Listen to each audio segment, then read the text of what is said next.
Assalamualaikum warahmatullahi wabarakatuh. Selamat siang semuanya. Sebelumnya, Ibu harap kita semua dalam keadaan sehat. Nah, pada kesempatan kali ini, Ibu akan menjelaskan materi fisika kelas 11 mengenai impuls dan momentum linier. Untuk materi impuls dan momentum linier ini, terdapat 4 subtopik. Subtopik pertama adalah konsep momentum, konsep impuls, dan hubungan antara impuls dan momentum. Subtopik kedua adalah hukum kekekalan momentum. Subtopik ketiga adalah contoh-contoh penerapan impuls dan momentum dalam kehidupan sehari-hari. Subtopik keempat adalah jenis-jenis tumbukan. Tujuan pembelajaran kita pada hari ini adalah agar Anda semua tahu apa itu momentum, agar Anda semua tahu pengertian momentum, pengertian impuls, hubungan impuls dan momentum, dan contoh-contoh penerapannya dalam kehidupan sehari-hari. Serta Anda semua tahu apa itu hukum kekekalan momentum dan contoh penerapan hukum kekekalan momentum pada berbagai jenis tumbukan. Sebelum mempelajari impuls dan momentum linier ini, terdapat pengetahuan dasar yang harus Anda miliki, yaitu mengenai hukum kekekalan energi pada materi kita sebelumnya. Hukum kekekalan energi mengatakan bahwa energi tidak dapat dimusnahkan, tetapi dipindahkan. Nah, berhubungan dengan hukum kekekalan momentum yang akan kita pelajari nantinya, bahwa momentum sebelum tumbukan sama dengan momentum setelah tumbukan. Nah, lebih lengkapnya ada pada penjelasan nanti. Langsung saja kita masuki pembelajaran kita yang pertama.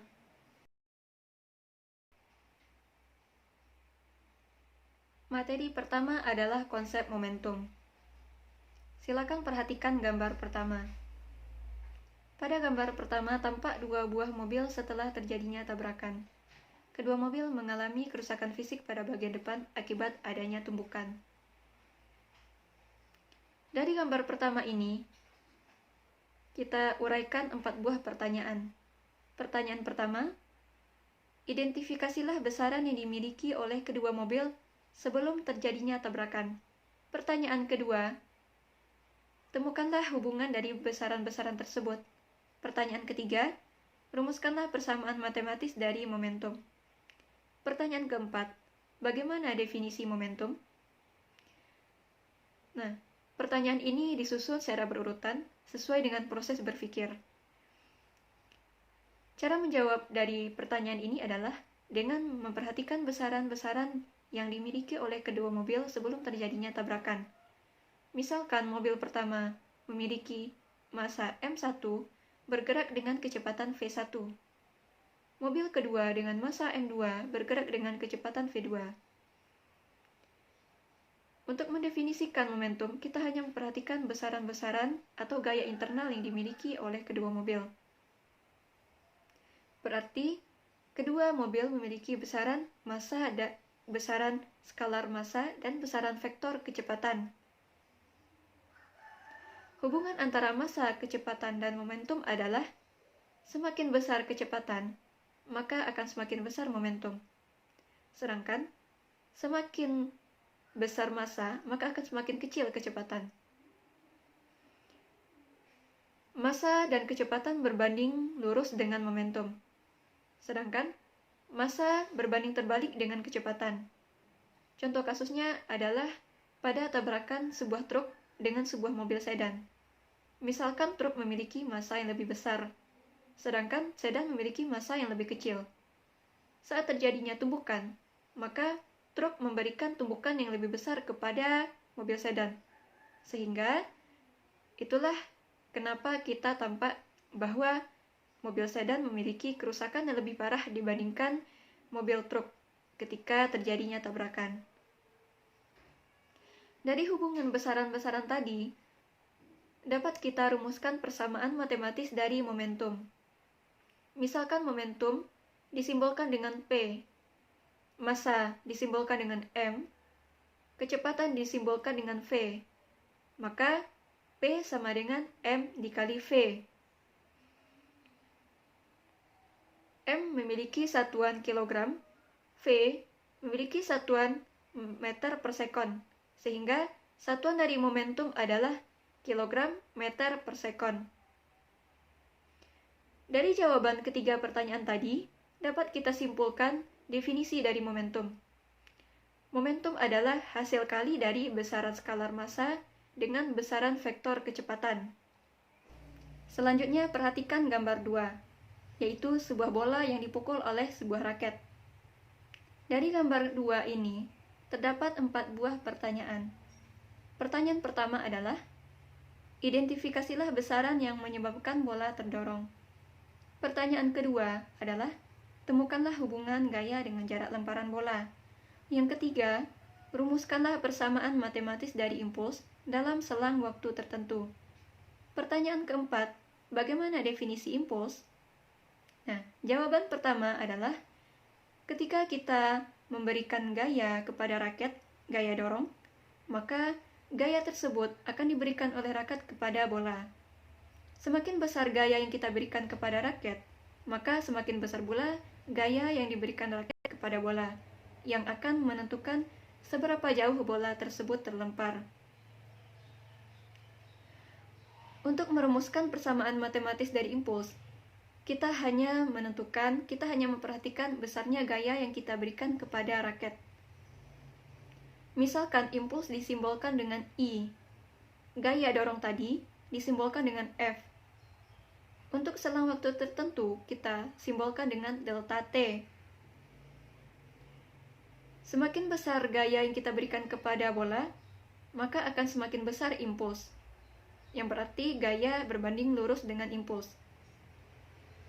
Sehingga pada persamaannya adalah I sama dengan F dikali delta T.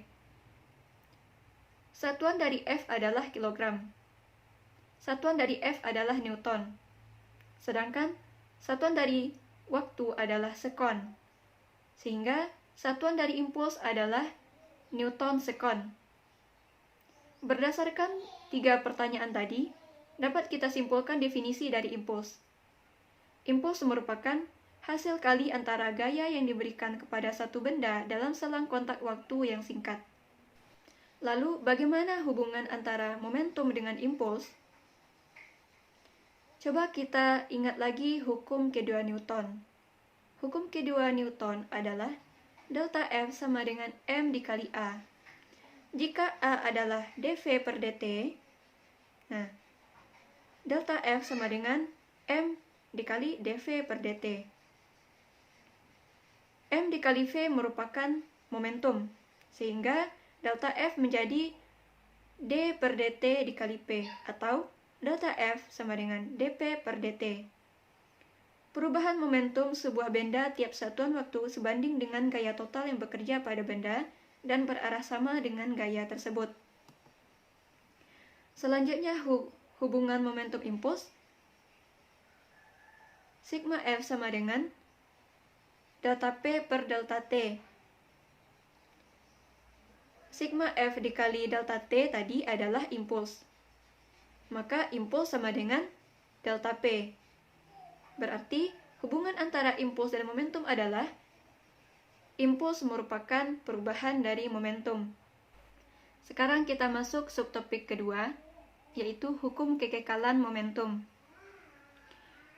Untuk merumuskan hukum kekekalan momentum ini, kita harus mengetahui terlebih dahulu apa itu momentum dan apa bunyi hukum kekekalan momentum.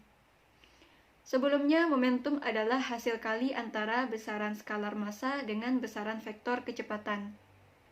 Bunyi hukum kekekalan momentum adalah jumlah momentum sebelum tumbukan sama dengan jumlah momentum setelah tumbukan.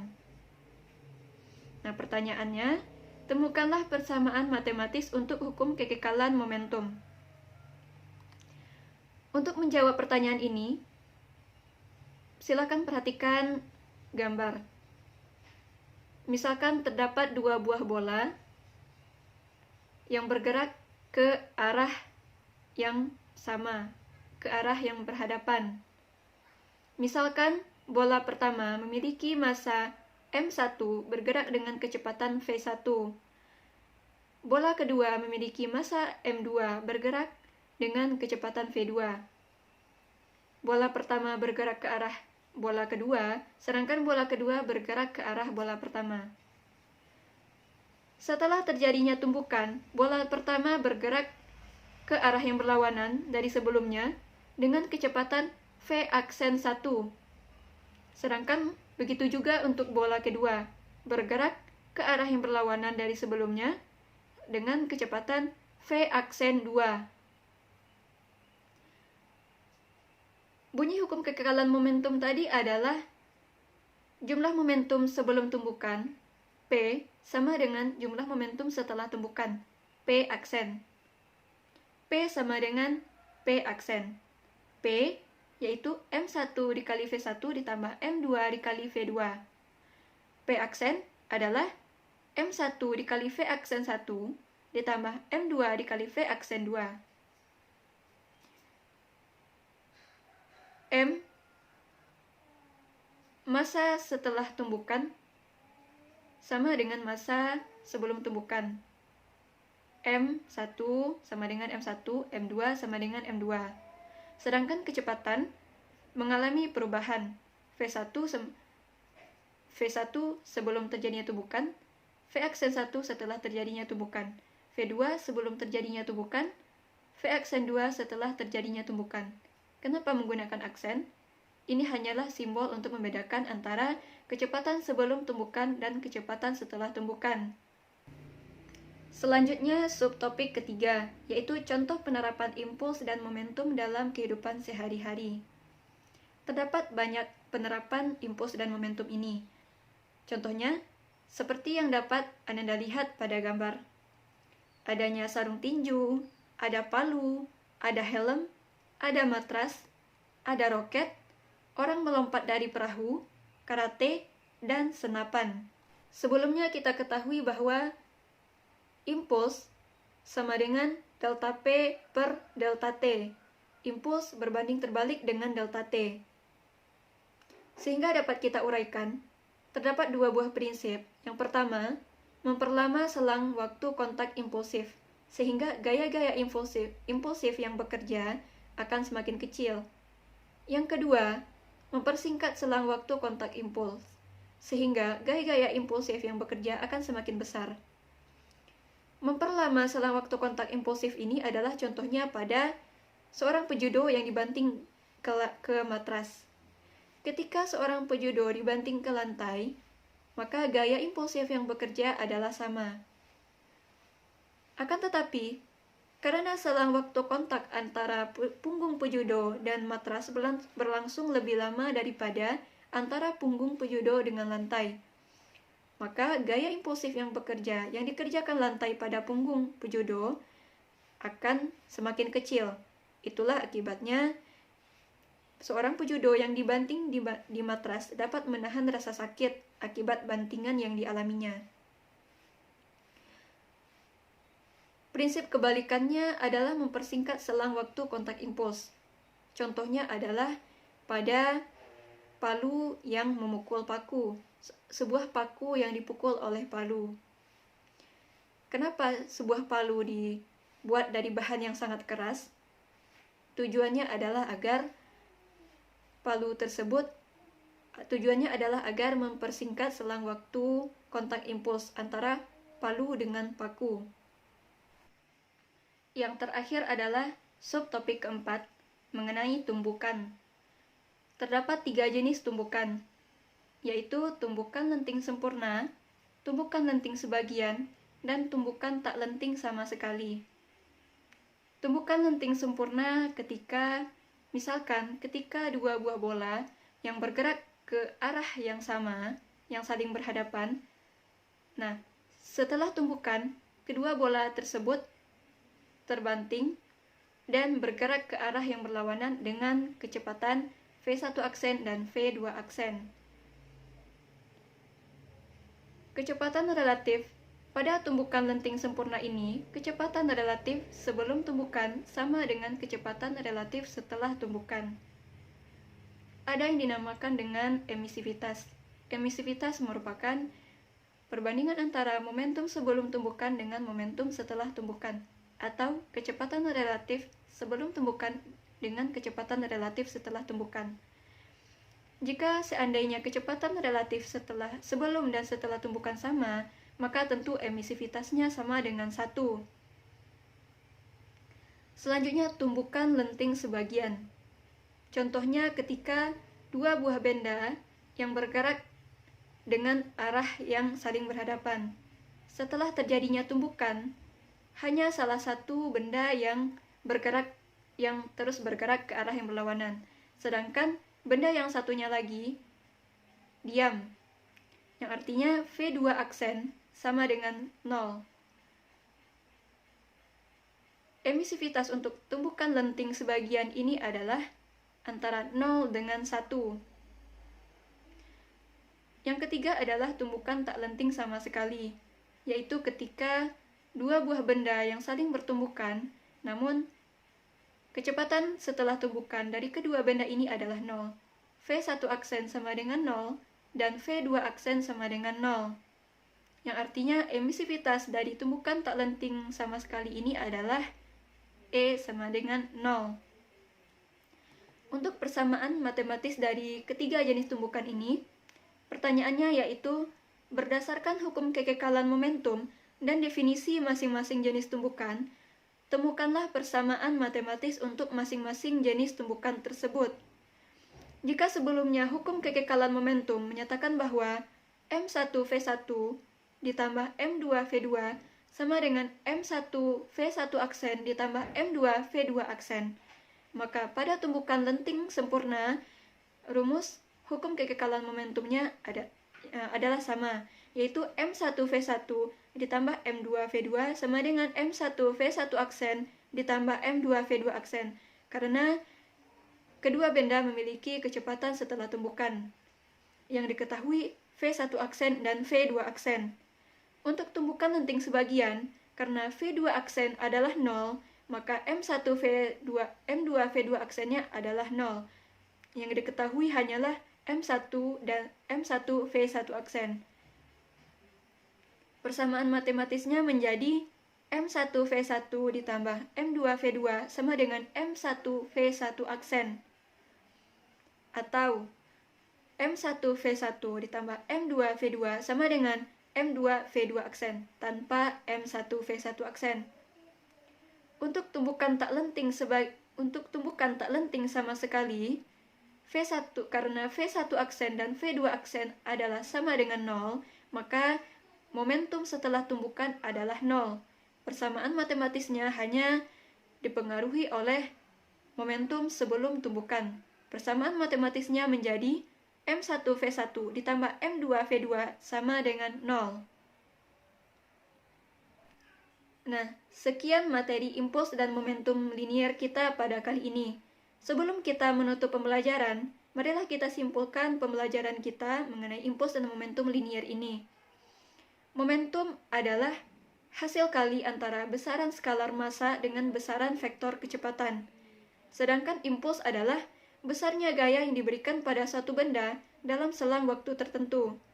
Hubungan antara impuls dan momentum adalah I sama dengan delta P, I sama dengan delta P, yang artinya impuls merupakan perubahan momentum. Hukum kekekalan momentum menyatakan bahwa momentum sebelum tumbukan sama dengan momentum setelah tumbukan. P sama dengan P aksen. Jika momentum adalah M dikali V, maka hukum kekekalan momentum menjadi M1V1 ditambah M2V2 sama dengan M1V1 aksen ditambah M2V2 aksen. Terdapat beberapa contoh penerapan impuls dan momentum dalam kehidupan sehari-hari. Contohnya, dengan memperkecil gaya impulsif adalah ketika seorang pejudo yang dibanting pada matras. Sedangkan dengan memperbesar gaya impulsif adalah ketika kita memukul sebuah paku menggunakan palu. Tumbukan terbagi menjadi 3 jenis. Hukum kekekalan momentum Contohnya adalah pada tumbukan. Tumbukan terbagi menjadi 3 jenis tumbukan, yaitu tumbukan lenting sempurna, tumbukan lenting sebagian, dan tumbukan tak lenting sama sekali. Tumbukan lenting sempurna ketika kecepatan relatif benda sebelum tumbukan sama dengan kecepatan relatif benda setelah tumbukan. Emisivitas sama dengan 1. Tumbukan lenting sebagian adalah ketika salah satu kecepatan relatif setelah tumbukan adalah sama dengan 0. Emisivitas antara 0 dan 1. Untuk tumbukan tak lenting sama sekali, yaitu ketika kecepatan relatif kedua benda setelah tumbukan adalah sama dengan 0, sehingga emisivitas menjadi 0. Untuk momentum, tidak hanya terjadi pada 2 buah benda saja, tetapi juga bisa terjadi pada lebih dari 2 benda. Misalnya 3 benda, 4 benda, atau lebih. Nah, maka pada persamaannya menjadi M1V1 ditambah M2V2 ditambah M3V3 ditambah seterusnya sama dengan M1V1 aksen ditambah M2V2 aksen ditambah M3V3 aksen ditambah seterusnya. Nah, sekian materi kita pada hari ini. Marilah kita tutup pembelajaran kita dengan baca hamdalah. Alhamdulillahirrabbilalamin. Jika ibu ada salah, ibu mohon maaf. Assalamualaikum warahmatullahi wabarakatuh.